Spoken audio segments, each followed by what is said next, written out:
Hi everyone, welcome to Soulprint. Thank you very, very much for being here. So this video is coming out like on Tuesday, kind of in the middle of the day. And tomorrow and Wednesday, there will be another video released on time.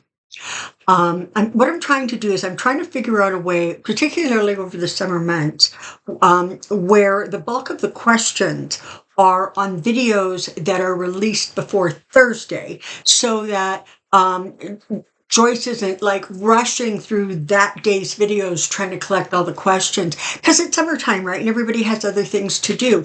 So that's why the schedule's a little wonky right now, because I'm still trying to figure out how to make that work for me here. So there's that.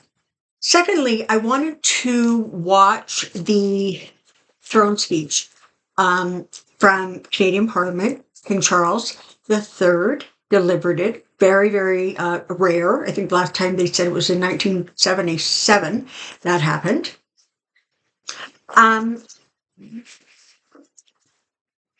It was really, really well done. He spoke in both French and English, recognized in both national languages.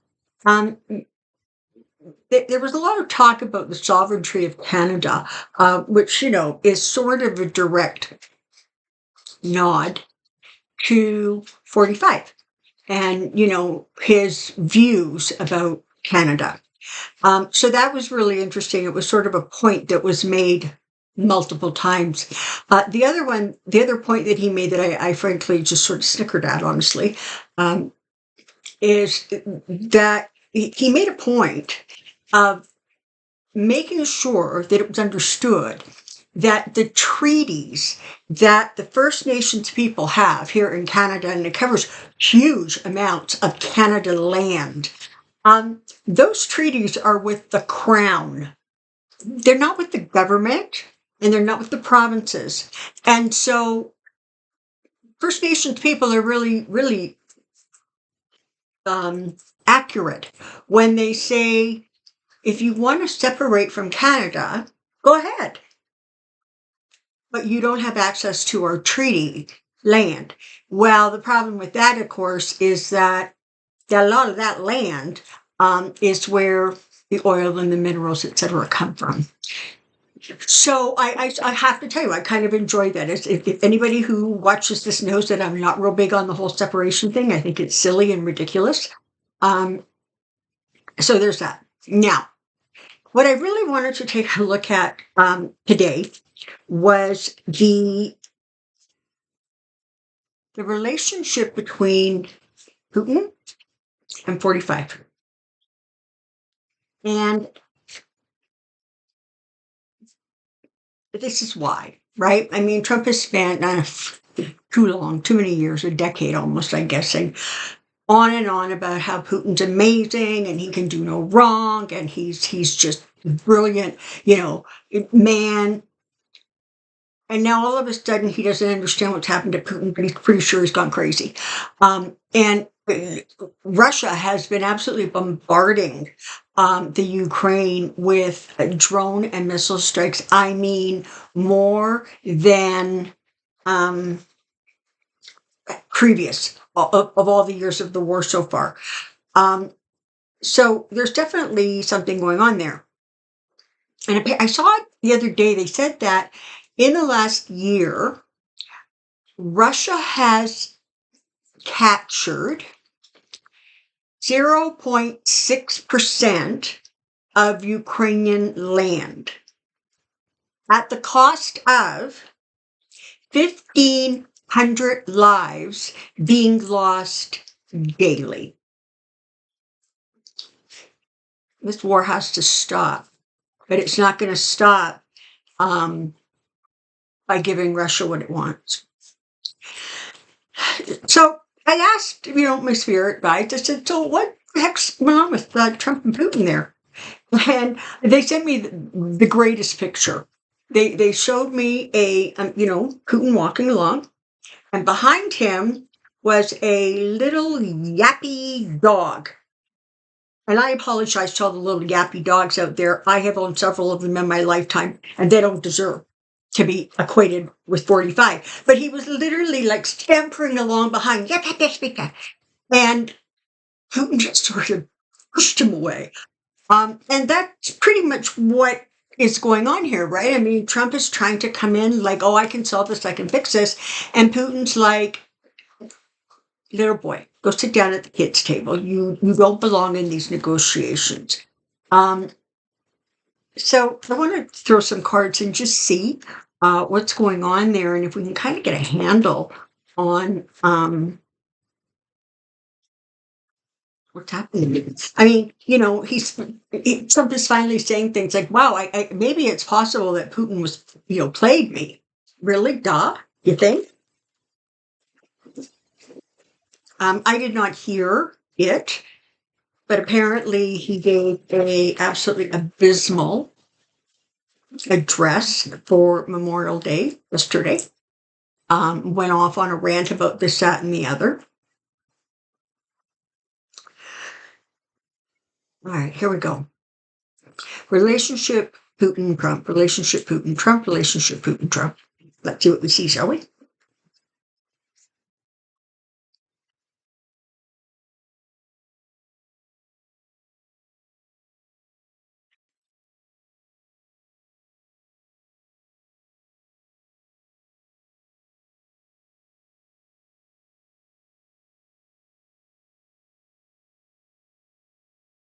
Okay, so we're starting with the Justice card.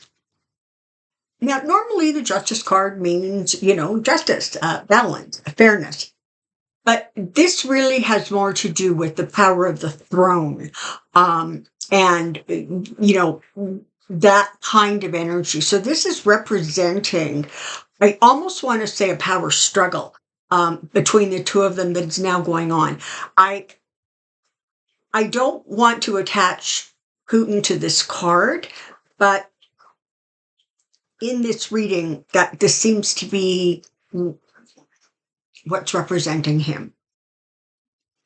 What he's dealing with is the Seven of Cups. So there's a lot of delusions and illusions, and this is exactly how he has handled and manipulated and played 45 forever. And it goes back, right? It doesn't even it goes back farther than when Trump took office, right? I mean, there was that beauty pageant that went on in the state, or sort of in Russia, and um, Trump was desperate to have a meeting with Putin, and it just never happened. Putin was just sort of like, go away. So what's going on is more of this sort of sleight of hand um, energy. What we're looking at is, I'm sorry, but a master manipulator manipulating somebody who truly could be, manipulated by a 3-year-old. All that kid would have to say is, "Oh, you're handsome and you're smart and you're just wonderful," and really, it's all it takes. So that's been the dynamic. Um, but for reasons that nobody exactly understands, 45 actually thought that he carried some weight. And maybe it boiled down to, please, Putin, stop the war because I have to try to somehow, make it look like I know what the hell I'm doing. Whatever was going on there, there's definitely an energy, you know, like honestly, it really is sort of a just go away. You've got Date of One, so there's going to be a lot of movement on this, in this topic, in this area for the next little while. And I have to say, it feels like there's going to be some information coming out that has been shrouded or not clear or hidden in the last little while. But it feels like where the energy was almost like stuck or slowed down, it's going to really, really start ramping up. And I think in some ways you're going to see um, not only the Russian guy flexing his muscles, but doing so in a way that insults and diminishes 45. And we know what happens then. So now you've got the Judgment card followed by the Five of Pentacles. All right. So truly, at some point in the not too distant future, you're going to see Trump very much being treated like he has been left out in the cold. I don't exactly see Russia slamming the door on him as much as sort of gently escorting him to the door. But based on what I'm seeing, you can anticipate a, I was going to say diminished influence that 45 has with Putin, but that's not accurate because he never did have any actual influence, but um, a, a, a, a verbal, a public reduction of what Russia's saying about him and how they're responding and reacting to him. The judgment has been made. And what you've got is you've got, a good part of the world who is like, what the hell are you doing and what's going on and why are you siding with this guy all over the place? And you have that country itself saying, okay, we're kind of done with this. We got him where we want him, and he will continue to do our bidding. But if he thinks that he can tell us how to conduct ourselves, he would be mistaken. And so what you're going to see is you're going to see 45 in this sort of defensive posture, right? Where he's feeling he has to defend himself or explain himself. And listen, we all know what happens when he does that. He just pushes the blame somewhere, right? So the negotiations, this war that he was going to be able to solve in like 24 hours, well, that's not happening. So now his response is, well, Putin's gone crazy. Like, we kind of known that for a while. This isn't some new development, but that's how he handles things, right? He just pushes on whatever it is off on who's ever standing closest that he can blame. So that's what you've got going on. In some ways, he very much the energy is honestly it's sort of like a lover's spat. It is a partnership that is unbalanced. And in some ways, 45 is actually just starting to recognize that maybe this partnership is not on the equal footing that he thought it was. Where does that put him? 10 of Swords. So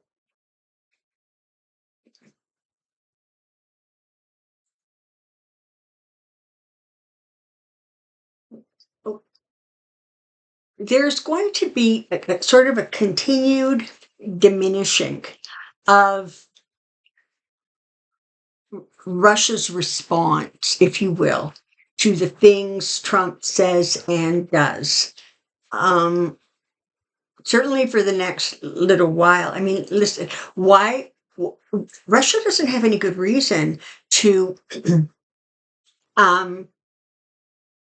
tolerate, put up with this sort of Trumpian nonsense because they got what they wanted. They got their guy back in the Oval Office. He's doing their bidding. And where he isn't, there's all those other, politicians, in Congress who are busy doing it also. So very, very interesting what's sort of going on there. I think also, honestly, because we've got the Fool card, right? Two of Cups and Nine of Pentacles. Okay. So part of what's going on is that Trump's big, beautiful budget, they managed to cram it through the House, I think, with one vote that they needed. But there are senators, Rand Paul, I think, from Kentucky. There's a couple of them. Ron Johnson from wherever he is. They're saying like, no, no, no, because it's going to decimate their state, their strong red mega state. And well, Trump may not recognize it or care. They do. And listen, they don't care out of the goodness of their heart. They're caring because this is going to impact how voters feel about them. So, but one of the things that is happening is, there's so much pushback on this bill. And there's stuff in the bill, like there apparently is a section in there where they're like trying to take away a lot of the power of the federal court system. It's like, what the hell does that have to do with this budget? But they've got all kinds of stuff stuck in there, not to mention the fact that I think it's something like $880 million they're saying are going to be cut from Medicaid. Sorry, I'm not sure which one. So again,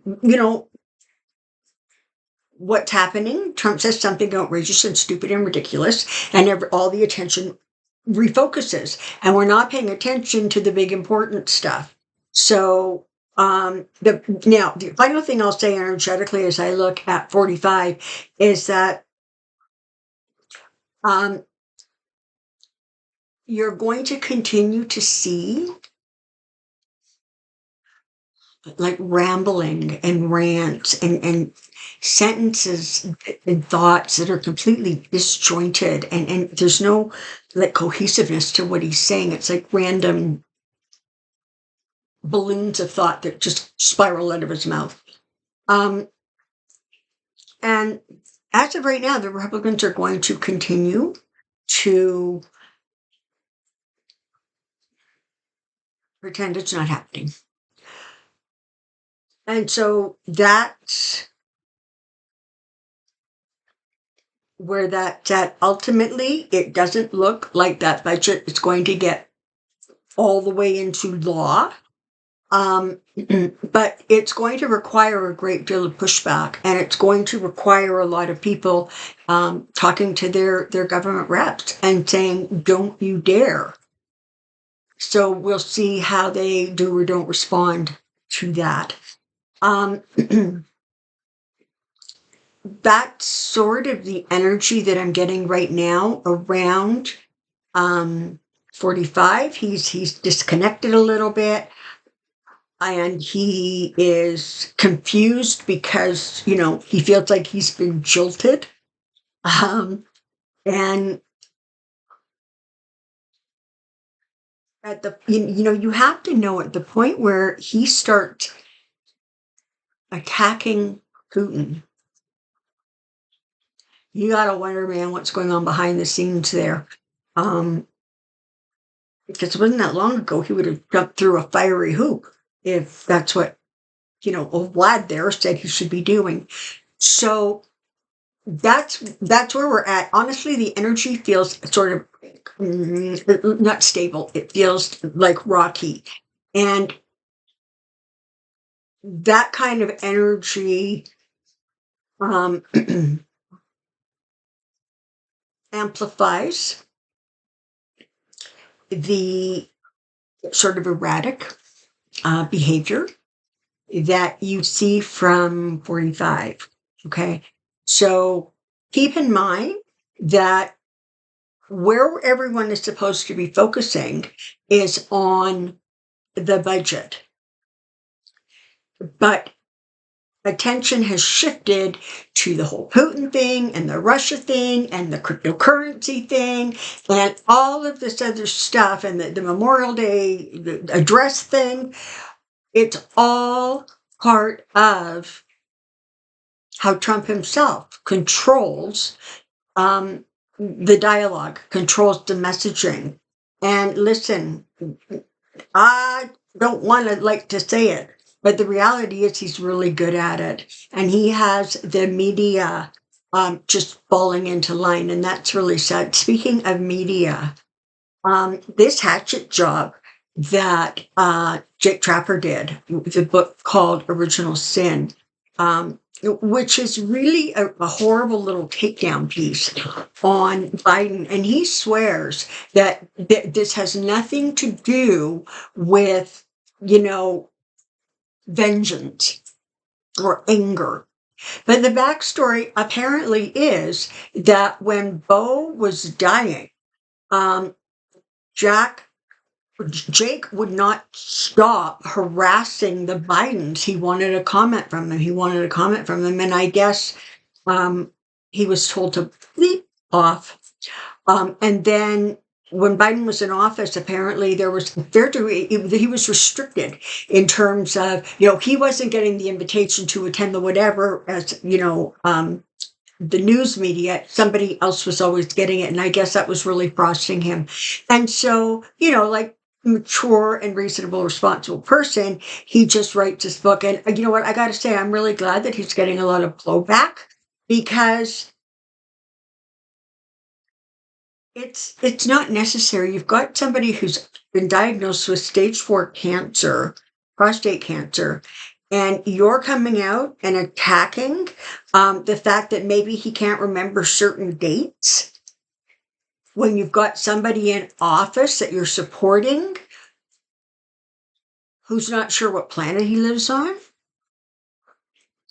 So again, CNN is going to take a hit for that, because this bending the knee stuff, man, it's not good. And speaking of bending the knee, I'm going to be recording another video that you're going to see on Wednesday. And one of the things that I'm going to be taking a look at is apparently Barron applied to Harvard and was not accepted, but one of the Obama girls was. And so a lot of what's going on right now with him attacking Harvard really, really boils down to petty revenge, because little Biden didn't get what he wanted. Or more importantly, Daddy didn't get what he wanted, because he wanted to be able to say, my son went to Harvard too. So I'm going to take a look at that and just sort of some of the shenanigans, I guess, that are going on behind the scenes in the Oval. All right. Thank you very, very much for being here.